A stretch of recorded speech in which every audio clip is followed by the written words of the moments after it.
The Bar-Lev Line did not fall like a castle gate kicked open in a single blow. It fell more strangely than that, by being surrounded, blinded, bypassed, and made irrelevant in places before many of its defenders fully understood the size of the storm around them. Along the east bank of the Suez Canal, Israeli strongpoints that had once seemed to stare confidently across the water were suddenly islands in smoke. Egyptian artillery hammered them from the west, infantry crossed around them, engineers opened lanes through the sand rampart behind their backs. The line had been built to give warning and buy time, but on the 6th of October 1973, Egypt's whole plan was designed to steal time before Israel could use it. If you would like to move beyond the podcast, you can see my available books at militaryauthor.me. And at trackpads.com, you will find magazines and galleries with hundreds of thousands of photos and videos to explore. The name itself carried weight. The Bar-Lev Line was named for Chaim Bar-Lev, the Israeli chief of staff associated with the post-1967 canal defenses, and in public imagination, it became much larger than the physical system on the ground. Some people imagined an impenetrable fortress stretching along the canal, a desert version of a medieval wall.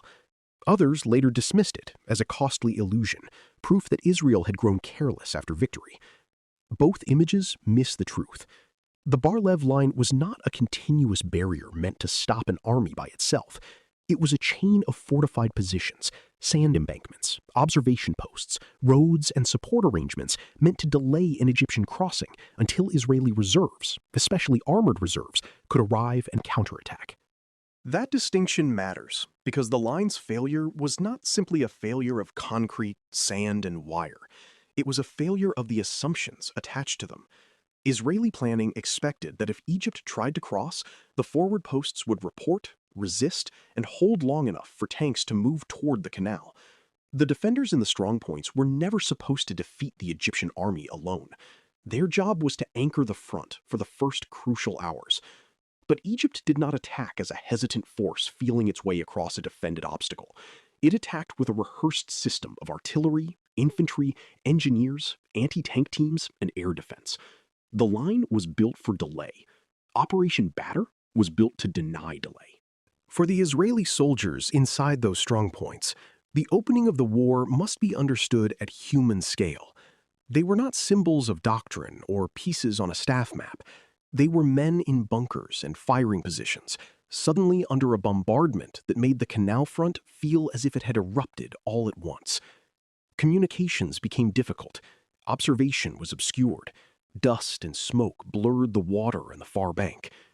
Egyptian assault troops crossed in waves, not at one narrow point that could be sealed, but along a broad front. The defenders could fight, and many did, but fighting from a fixed position is different from controlling the battle around it. Once Egyptian infantry began moving past and behind them, courage alone could not restore the defensive plan. The Egyptian attack struck at the line's nervous system as much as its walls. Artillery and rockets punished command posts, strong points, known approaches, and likely assembly areas. Infantry moved quickly to isolate positions rather than waste every minute trying to reduce each one head-on. Engineers worked at the sand wall, turning water into a weapon against the obstacle that had been meant to slow them. Anti-tank teams spread into places where Israeli armor would have to pass if it tried to relieve the forward posts. The effect was cumulative. A strong point might still exist, still fire, still hold men inside it, and yet no longer perform the function for which it had been built. A defense can fail before every bunker falls. This is one of the harder lessons of the Bar-Lev Line. A fortress is not defeated only when its last defender surrenders. It is defeated when the enemy prevents it from doing the job that justifies its existence. If a position is meant to observe but cannot see, it is weakened. If it is meant to delay but is bypassed, it is weakened. If it is meant to be relieved but the relief force is stopped by missiles and artillery, it is nearly doomed. The Israeli strongpoints had walls, weapons, and determined soldiers, but they depended on a wider battlefield response. Egypt understood this. Instead of treating the line as a wall to be smashed frontally, Egyptian planners treated it as a system to be paralyzed. The sand rampart behind and beside the posts was central to that system, and its defeat changed everything. Israeli confidence in the canal defenses partly rested on the idea that even if Egyptian infantry crossed, heavy forces would struggle to follow.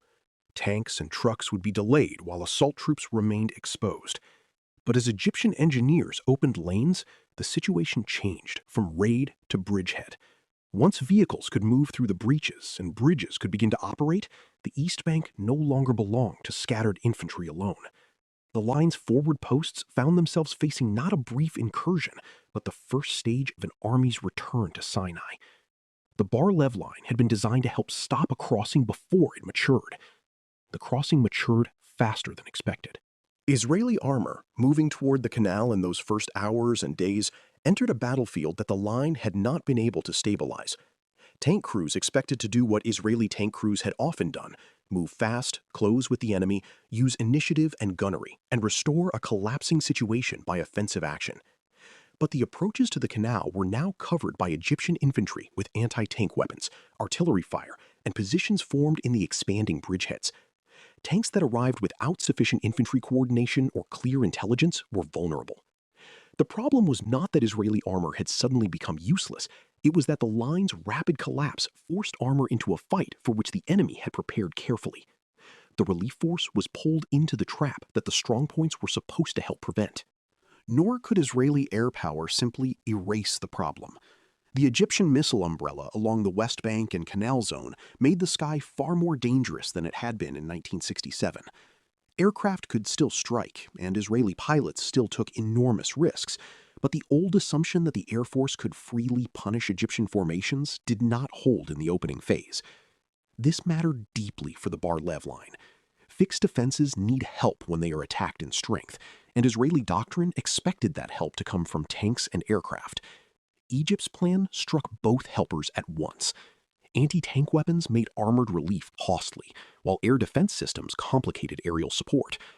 The strongpoints were not merely assaulted, they were deprived of the rescue plan on which their survival depended.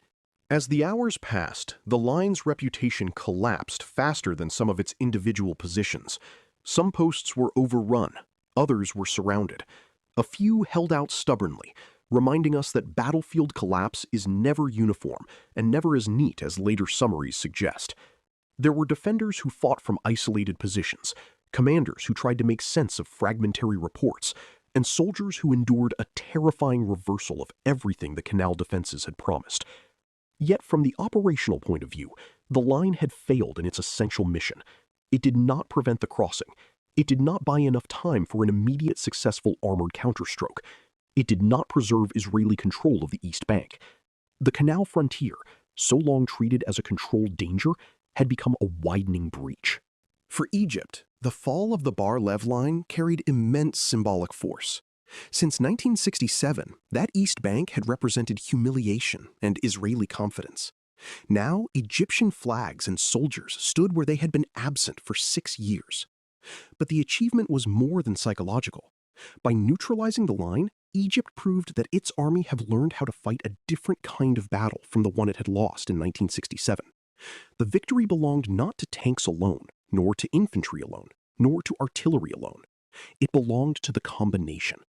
The crossing worked because many arms performed their roles in sequence and reinforced one another. That was the modern battlefield announcing itself. Not a duel of heroic machines, but a contest of connected systems. Still, it would be too simple to say the Bar-Lev Line fell only because it was badly conceived. It fell because an intelligent enemy prepared specifically to defeat it, because warning was inadequate, because Israeli assumptions about Egyptian intentions were wrong, and because fixed defenses were asked to perform inside a plan that depended on rapid mobile recovery. The line was not useless. Had Egypt crossed clumsily, in small numbers, or without engineering and missile support, the strongpoints might have helped turn the canal into a killing ground for the attacker. But Egypt crossed with scale and method. In war, a defense is judged not against the enemy one wishes to face, but against the enemy who actually arrives. On the 6th of October, the enemy who arrived had studied the lock and brought the key.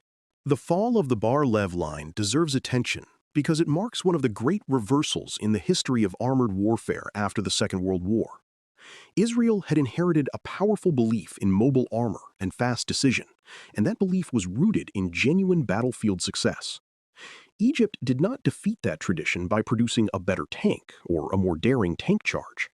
It defeated it, at least in the opening phase, by making speed arrive late and making relief attacks costly. The strongpoints failed because the system around them failed to respond in time, and that system failed because Egypt had changed the terms of battle.